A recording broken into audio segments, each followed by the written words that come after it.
So I thought I'd take advantage of the kind of soft evening light to talk to you a little bit about my citrus. Oh, that's Chicky. That's my chicken. Yeah, so as I've said before, I live in Sydney, and I have been organically gardening for quite a few years. And historically, I'll show you in a minute, historically I've grown my citrus in the ground, but I'm going to be moving towards the end of the year, and I love my citrus, so little by little I've been adding to a collection of citrus that I'm going to grow in containers, and I've been doing a bit of reading around growing in grow bags. The idea, this is a 35 liter, see if I can sort of get that in for you, and then these are 25 liter bags. This company GCP makes them, and they're wonderful. They're really hold up well. I've been really pleased with them. But the idea behind the grow bags is they have not only drainage holes, but they the fabric that they're made of is kind of a breathable plastic.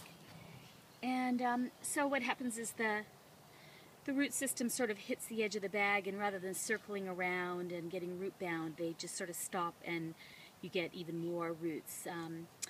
So I've planted these in 25 and 35 liter bags. There. And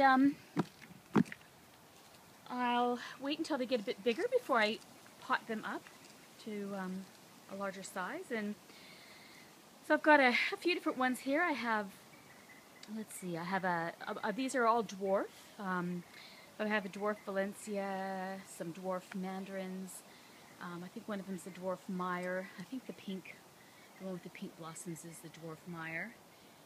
And I'm hopefully soon I'm hoping to get a Cara, which is a beautiful type of navel. And yeah, so eventually I'd like to get I've always had Tahitian limes, and eventually I'd like to get myself a dwarf Tahitian as well. The dwarf trees are on what's called flying dragon rootstock, and so the fruit is full size, but the size of the tree is about half what it would normally be. And so it's supposed to lend itself extremely well to being in a pot, and also supposed to be a little bit hardier than if it wasn't on the dwarf rootstock. Anyway, in terms of what I've been doing that seems to be working, so I've been very pleased with the growth. You can see that this is, they're just starting to get their spring flush right now. You can see some new leaves starting to come on and buds, and you can just see generally by the color, you know, I just do this for fun, but they do seem to be, see if I can get the little bit better picture of the new growth there. There we go. Using our light there. It's a little better. Anyway, there's a bit of a flush of new growth that's just coming on, and so a couple things I've learned. The first thing I learned that I didn't realize until I started growing citrus in pots was that you have to have phenomenal drainage, and they say the most common cause of dead citrus in containers is overwatering. So I got these in the winter, and during that time I think I only watered them maybe once every 3 weeks or so. I was very careful, and now with the weather starting to warm up, I water about once a week. I made a mix of soil to make it very free draining. I used some high quality potting mix, and I mixed it with pine bark nuggets. Actually, some of the best stuff I found was at Kmart. They have a pine bark mulch that they sell, and the nuggets are just the perfect size to just big enough to sort of aerate the soil, not so small that they disintegrate too quickly. So I usually do about a third of the pine bark nuggets, a third of the high quality potting mix, and a third of perlite. In my earlier video on watermelon, I showed that I have a big bag of perlite that you can get for a little over $20 on eBay. And so I add that in as well. And I might use a little bit of compost, but I tend to put that on the top of the soil. So yeah, there's lots of different formulas for soil mixing, but so far, knock on wood, I've found that this combo of potting mix, the pine bark nuggets, and the perlite seems to work extremely well.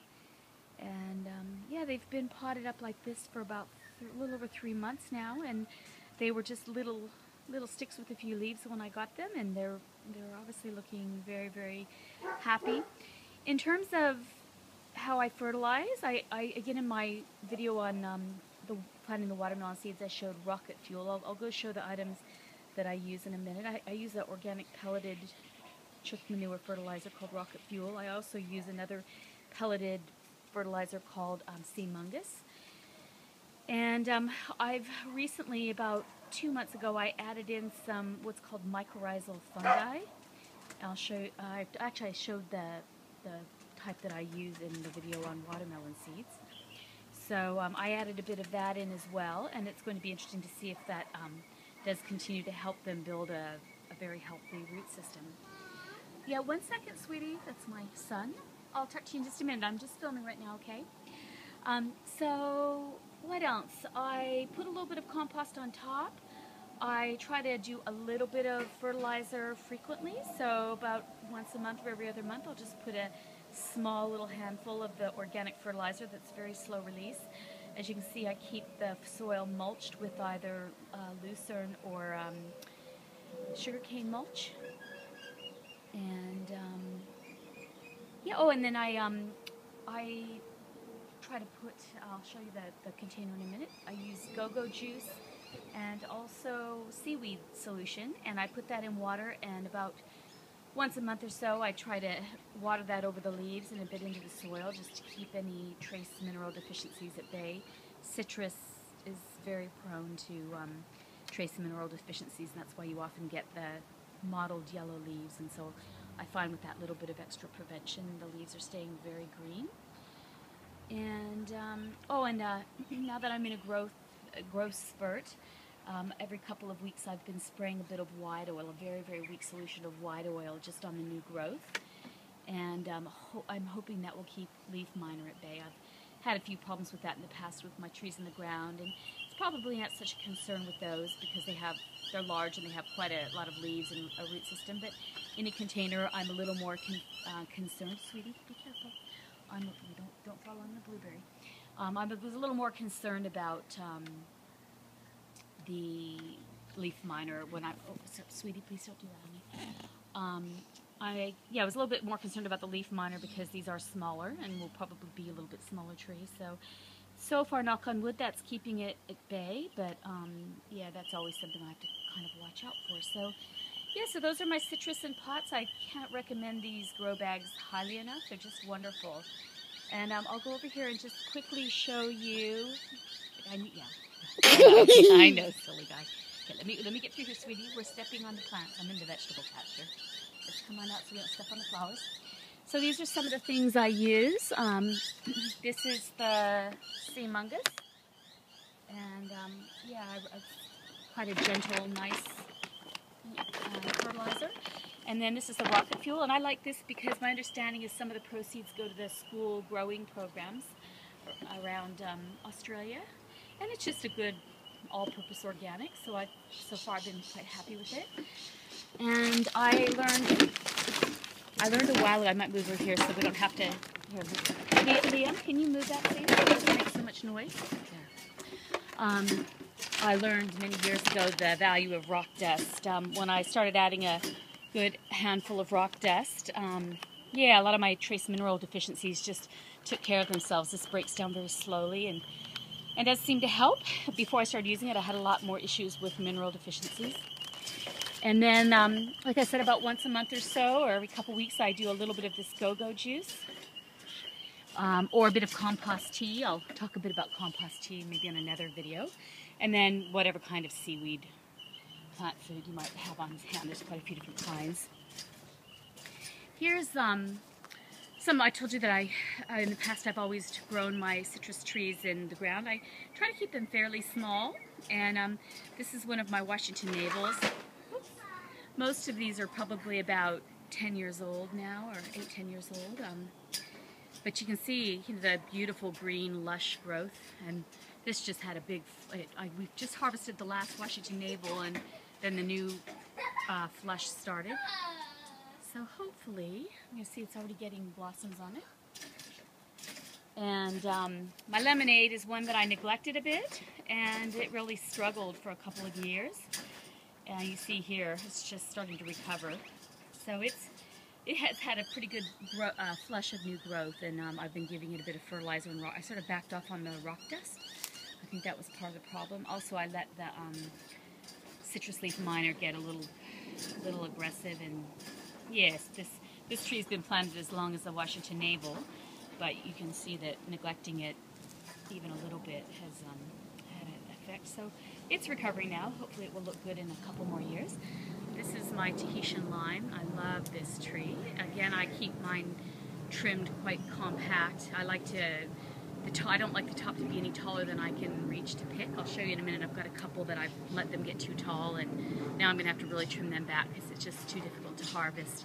But again, this literally my last lime just fell off about 4 days ago, but you can see already it's getting new blooms and growth. This is Liam. My 7-year-old's testing the limits right now. Anyway, yeah, you can see all of this is new growth. So, Liam. So, yeah, this is a great little tree. Oh, there's still a couple more limes on there. You can see just a couple. But this is the Tahitian lime's a wonderful little tree if you live in Sydney. And I'll just show you a couple more, and then I'm losing my light, so I'll have to do another video on some other things later. So this is the Washington navel. This one has gotten a little bit tall.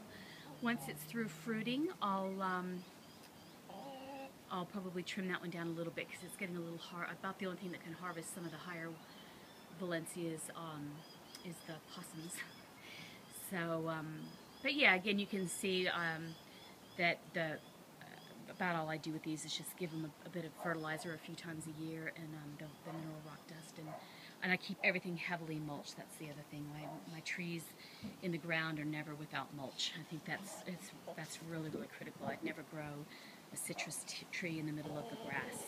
I always give them their own space. And now this is the Mandarin and Imperial, and this is one where I got a bit remiss with the mineral dust, the rock dust, and just sort of let it do its own thing for a few years. And now you can see that so much of the growth it's got lots of new growth, and it fruits very heavily every year. If you look, you know, it's just every single branch is just dripping. Just dripping with buds, new buds. I'm sorry, I have to focus. I'm getting my camera focused. Oh, there we go. Yeah, so the whole tree is covered with new growth and buds, but unfortunately they're so high up that the possums harvest quite a few of them, and then we have to get on a ladder to harvest the rest. But I love this Imperial Mandarin. The only bad thing is you have to harvest everything within a 6 to 8 week period, and then the fruit starts to get a bit dry and puffy. But this is a wonderful, heavily fruiting tree. We lived off this for a couple of months, and we just tried one of our Valencias today, and they probably need about another week or two, and they'll be really sweet and wonderful. So I've got a few other mandarins back in there. That's a honey murcop. But there again, I found with the mandarins, you have to be really vigilant about keeping it trimmed down if you want to be able to easily harvest your fruit. Again, the problem I have with this is it's so high now that it's hard to harvest, and I'm going to have to just maybe trim down a third of the branches and see if I can encourage it to fruit a little bit lower this year.